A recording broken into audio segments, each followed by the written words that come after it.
How does the mainstream director? The greatest story I've heard about a mainstream director is an actor doing a death scene.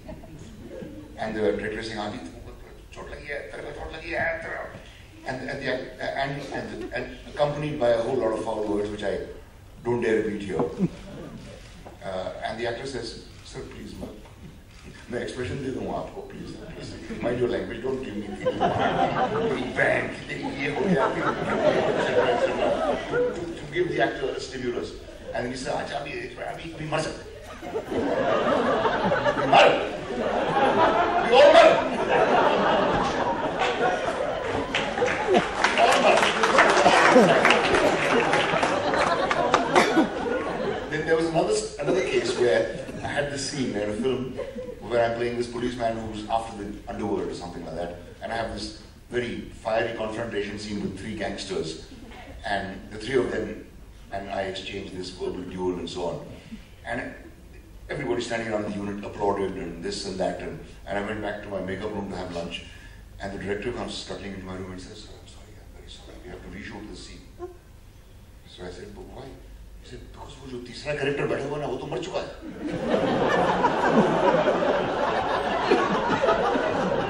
This is absolutely true. The writer himself was sitting there watching the scene and applauding it. After the scene was done, he suddenly realized, "Oh,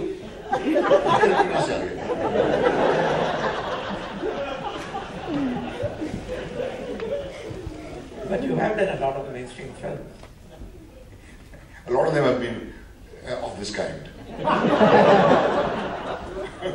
I can't really say I've had a great time in any of them. Let me think.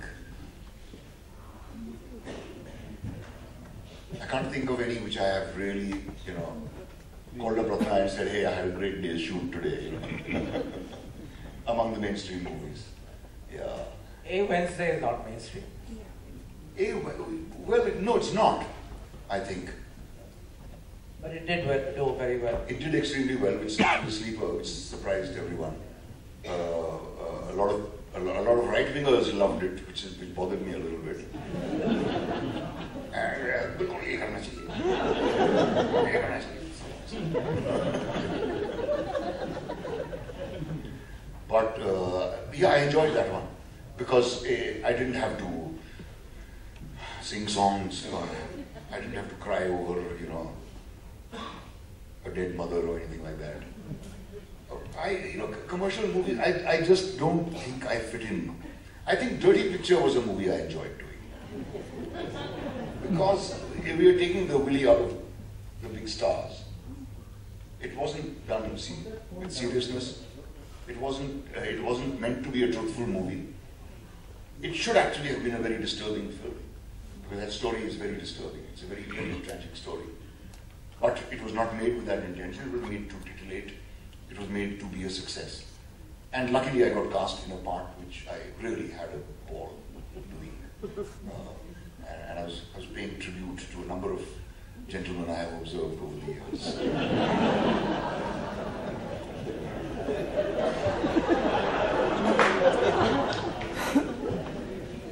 You said in the book that generally a film about a film doesn't work, right? But this worked. Dirty Picture worked. No, it didn't. I think it didn't. I think only the first part worked because it's very easy to write interesting situations involving an aging star and a young starlet. It's not so easy to write interesting situations involving a writer and a star. Then you need to really, go down into the guts of the situation, which our film writers just don't bother to do. Being superficial is good enough for them.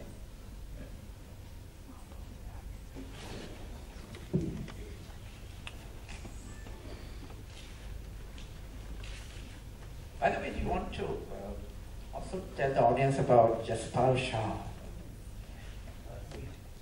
Because it's a recurring story which goes right through the book. Pretty sad story. Rajendra Jaspal and I joined the National School of Drama together in 1970. Om Puri was also a classmate. Jaspal was from Patiala, so was Om. Om used to work in a some kind of an office, I've forgotten which one, and Jaspal used to work in the State Bank of Patiala. And they both used to do theatre with a person called Harpal Tiwana in Punjabi. They had done productions like Oedipus Rex and The Miser and so on, Andha Yogin and so on. So their knowledge of theatre was Indian theatre was far greater than mine. I hadn't read a single Hindi play when I joined the drama school. I was very greatly impressed with them both. With Jaspal firstly because of his singing and his dancing abilities, which were immense, and he was also a rather good-looking person. Om struck me greatly because I thought that this guy really has guts. So that NSD. Yeah. He was as slim as a reed. So were you? So was I. Yes. But I was a cat. I just come from Aligarh. I used to wear boots and jeans and flowery shirts and stuff like that. I had long sideburns. What made you? Because on one hand you were this, as you described it, this failure, right, in class, and everyone mocked you, etc. Yet you were very arrogant, from what I see. Yeah, I just thought, the whole world will recognize it someday. Maybe schizophrenia is the root cause of people becoming actors somewhere. Though there is another thing which I discovered. There is a thing called onomatomania. Onomatomania is an ailment in which you just keep repeating a word or a phrase for absolutely no reason. Just because you enjoy saying it. And both my eldest brother, who should have become an actor, and I have suffered from this ailment always. And I think that is one of the reasons why I'm able to bring conviction to my dialogue, because I just love going over my dialogue. I never tire of going over my dialogue. I just love saying those words. So perhaps that is what caused me to become an actor more than the schizophrenia. But to turn a little serious, schizophrenia is something which afflicted Jaspal. We were very close friends through the drama school. The 3 years we were inseparable. We were always cast together as buddies and so on. You were being called Jaspal Shah as one... We were, as one person. Have you seen Jaspal Shah today kind of thing? Then we both went, and I think Jaspal derived great comfort from this kind of, symbiotic sort of relationship with me. Because he always said, I wish I could speak English like you. I wish I was as good an actor as you, though he was, in fact. He used to maybe just say that to make me happy. In certain respects, he was better than me. And I really admired the energy he brought to the stage and so on. Okay, I just opened it a little bit. So this will also complete the answer about the main streams. I received an unexpected lesson in the politics of the Hindi film industry in the midst of shooting Albert Pinto. I was suddenly summoned for a meeting by a writer duo of some recent blockbusters. I went to meet them heart bouncing. These two gentlemen had earlier been extremely warm in their praise of my work, had made many polite noises and the usual vague promises. Now I was being urgently summoned, and I had visions of a part like the one a few years ago, in which they had seen the potential in an unconventional actor, no prizes for guessing who, and it had paid off big time. I learned later, of course, that the unconventional actor had been their third or fourth choice, and it was only cast when the stars they wanted turned down the part. I decided I wouldn't mind one little bit being the third or fourth choice, provided I got a part like that one.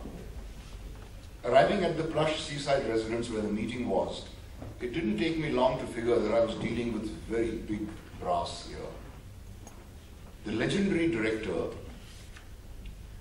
not Shyam, who mostly kept silent or looked suitably harassed, was there.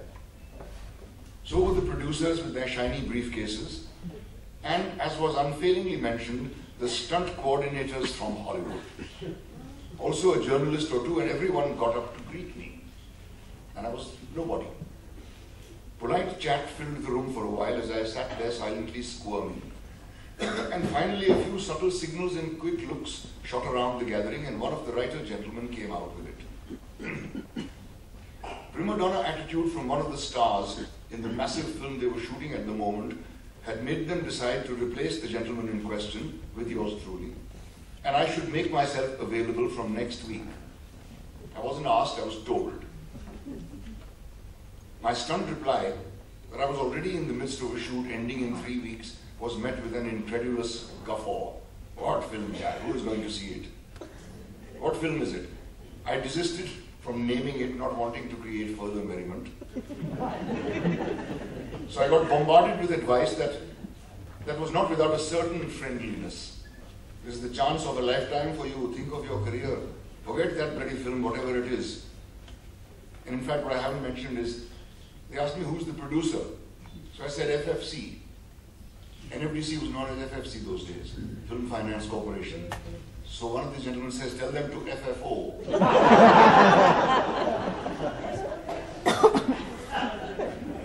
I have to say that this carrot on a stick they dangled, far from tempting me, made me wonder what kind of people these were. For whom nothing else mattered except having their way immediately. For whom no other film in the world, apart from the one bringing them big bucks quickly, was of any importance. I had absolutely no intention of saying yes. There seemed more to this whole thing than met the eye anyway. And secondly, I just didn't think I'd be right for the part they described. I knew I was no good at this larger-than-life stuff. My temperature was rising, but I put a lid on it and continued listening silently. Even though the producers sitting there were itching to instantly hand me a check, and I was being paid nothing for Albert, there was not the slightest dilemma in my mind. I could only stare in disbelief at these rich, arrogant posers and wished I could tell them all where they got off. But I only stammered and excused myself, saying I would think about it. That was also greeted with garrulous disbelief, and I took my leave. I didn't bother to re-establish contact. In a day or two, the unconfirmed news, thanks to the journalists who were present, that I was in the film broke anyway. And in yet another few days, the news that I was not. And that all had been amicably settled also appeared, and so Prima Donna and I were both back where we belonged. And fate decreed that this colossal extravaganza, on which I had missed out, sank, leaving barely a trace, taking with it some big reputations, and at least a couple of fledgling careers. Mine, without a doubt, would have been one. And it now rests secure in the musty pantheon of forgotten biggies, while the tiny Albert Pinto Ko Gussa Kyun Aata Hai is still remembered, if only for its title.